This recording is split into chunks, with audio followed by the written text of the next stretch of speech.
السلام علیکم ورحمۃ اللہ۔ الحمدللہ، ماہ رمضان مبارک کی بہاریں ہم نے خوب لوٹی، ماہ رمضان کے روزے ہم نے مکمل کیے۔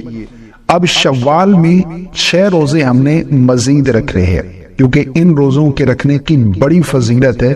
کتب احادیث میں اس حوالے سے کئی ایک احادیث موجود ہیں۔ ان روزوں کے رکھنے کی فضیلت کیا ہے، نیت کیسے کریں گے، طریقہ کیا ہے، یہ ایک ساتھ رکھنے ہیں یا پھر الگ الگ رکھنے ہیں، عید کے دوسرے دن رکھنے ہیں۔ بہت سارے مسائل بھی اس حوالے سے جو لوگ پوچھتے رہتے ہیں، وہ بھی میں آپ لوگوں کے ساتھ شیئر کرتا ہوں۔ سب سے پہلے ان روزوں کے رکھنے کی فضیلت کیا ہے یہ جاننی چاہیے۔ مسلم، ابو داؤد اور ترمذی کے اندر روایت موجود ہے۔ حضرت ابو ایوب انصاری رضی اللہ تعالی عنہ سے روایت ہے کہ رسول اکرم صلی اللہ علیہ وسلم نے ارشاد فرمایا، جس نے ماہ رمضان کے روزے رکھے، اس کے بعد شوال کے مہینے میں 6 روزے رکھے، تو گویا اس نے ہمیشہ روزے رکھے، یعنی اسے پورا سال روزہ رکھنے کا ثواب ملے گا۔ اب کیوں؟ کیونکہ جو ایک نیکی لائے گا اسے 10۔ اب اسی طرح اگر کیلکولیشن کریں تو یہ 6 روزے اگر رکھ لیتے ہیں اور ماہ رمضان کے پورے روزے رکھیں تو یہ 360 روزے، حالانکہ سال کے دن اس سے بھی کم ہے، تو اس لیے یہ روزے ہمیں ضرور رکھنے چاہیے۔ اور دوسری روایت حضرت عبداللہ ابن عمر رضی اللہ تعالی عنہ سے روایت ہے کہ سید الانبیاء صلی اللہ علیہ وسلم نے ارشاد فرمایا، جس نے رمضان کے روزے رکھے، اس کے بعد شوال کے 6 روزے رکھے، وہ اپنے گناہوں سے ایسا پاک ہو گیا جیسا ماں کے پیٹ سے پیدا ہونے کے بعد پاک تھا، یعنی وہ اس طرح گناہوں سے پاک ہو جائے گا جیسے وہ ماں کے پیٹ سے پیدا ہونے کے بعد گناہوں سے پاک تھا۔ تو یہ روزے ہم نے ضرور رکھنے ہیں۔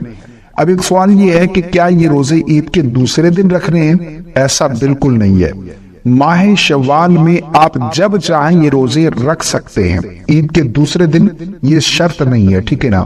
اسی طرح ایک سوال یہ بھی آتا ہے، بہت سارے لوگ پوچھتے ہیں کہ یہ روزے ایک ساتھ رکھنے ہیں، یعنی 6 کے 6 روزے ایک ساتھ رکھنے ہیں۔ ایسا بھی بالکل نہیں ہے۔ پورے مہینے میں آپ نے یہ 6 روزے مکمل کرنے ہیں۔ آپ چاہیں ایک ہفتے میں رکھ لیں، 2 ہفتوں میں رکھ لیں، ایک روزہ رکھیں، اس کے بعد پھر 3 دن کا گیپ لگا لیں، جتنے، یعنی پورے مہینے میں آپ نے یہ 6 روزے مکمل کرنے، ایک ساتھ رکھنا یہ بھی شرط نہیں ہے۔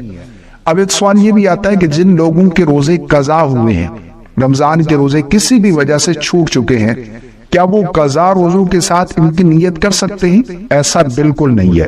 پہلے وہ اپنے قضا روزے مکمل کریں گے، اس کے بعد یہ نفل روزے رکھیں گے۔ نفل اور فرض کی نیت ایک ساتھ نہیں کر سکتے، ٹھیک ہے نا۔ جن لوگوں کے قضا ہیں روزے، وہ اپنے پہلے قضا مکمل کریں، اس کے بعد پھر یہ 6 روزے رکھیں گے۔ اب ایک سوال بہت ہی اہم، بہت سارے لوگ کنفیوز ہوتے ہیں کہ نیت کیسے کریں گے۔ دیکھیں، نیت جو ہے وہ اصل دل کا پختہ ارادہ ہے۔ آپ دل میں ارادہ کر لیں کہ میں نفل روزہ رکھ رہا ہوں، بس اتنا کافی ہے۔ شوال کا نفل روزہ ہے، یہ نفل روزہ ہے، تو نفل روزے کی نیت کریں گے۔ اور اس کے لیے آپ یوں بھی سمجھ لیں کہ جب آپ سحری کھا رہے ہیں تو اس وقت ظاہر بات ہے آپ کے دل میں ارادہ ہے کہ آپ روزہ رکھ رہے ہیں، نفل روزہ شوال کا، تو نیت جو ہے وہ اصل دل کا پختہ ارادہ ہے۔ زبان سے الفاظ ادا کر کے نیت کرنا یہ کوئی ضروری نہیں ہے۔ مجھے امید ہے آپ کو میری باتیں سمجھ آ گئی ہوں گی۔ اگر اس کے علاوہ بھی کوئی سوال ہے تو آپ کامنٹ کر سکتے ہیں، انشاءاللہ عز و جل آپ کے سوال کا آپ کو ضرور جواب دیا جائے گا۔ تو یہ روزے ہمیں ضرور رکھنے چاہیے، ان روزوں کی بڑی فضیلت ہے۔ اللہ سے دعا کرتے ہیں کہ اللہ ہم سب کو یہ 6 روزے رکھنے کی توفیق عطا فرمائے۔ مجھے اپنی خاص دعا میں یاد رکھیے گا۔ السلام علیکم ورحمۃ اللہ۔